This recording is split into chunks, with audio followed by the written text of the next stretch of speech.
Shalom, everyone. I wanted to talk this time about Egypt, Sudan, which are allies here, and a new enemy that is rising up or has risen up against Egypt and Sudan, and that's Ethiopia.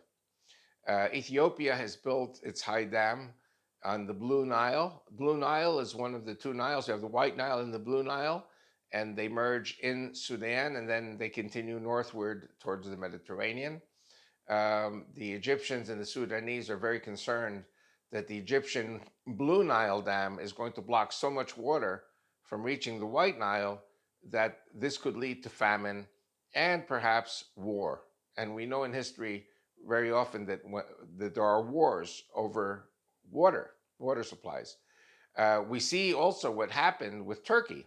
Turkey built the Ataturk Dam on the Euphrates, and they blocked the water from entering Syria and Iraq, which is a major catastrophe for those two countries also. So it'll be very interesting to see what happens with Egypt and Sudan versus Ethiopia.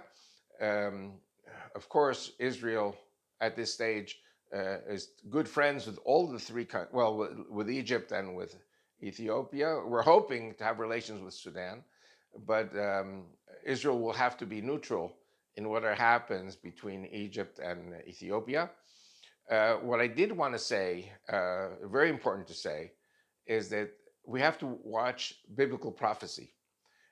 In Ezekiel 28:29, it talks about a major cataclysm which happens in Egypt. And as a result of this cataclysm, no human being and no animal can tread on Egyptian soil for 40 years, and that the Egyptian people will be scattered to the four corners of the earth. It doesn't say that the Egyptians will be annihilated. It says in the Bible that the Egyptian people will be scattered to the four corners of the earth and they will be brought back after 40 years.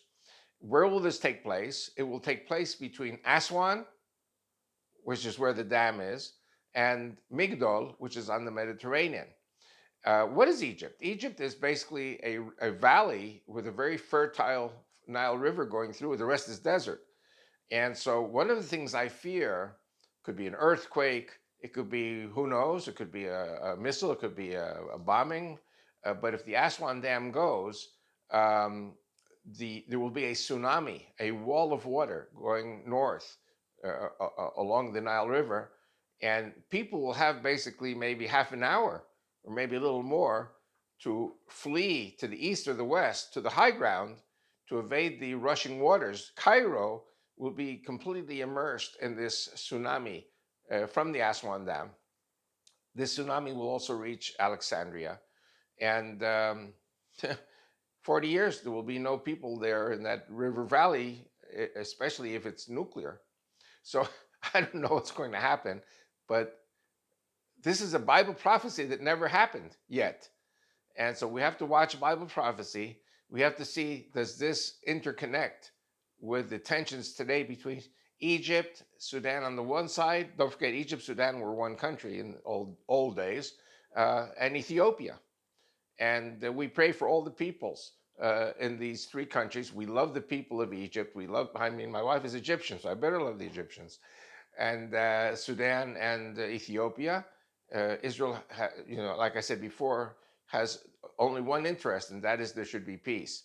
And I'm hoping that our relationship with these three countries will remain good and that there will not be a war between them. God knows, and keep watching.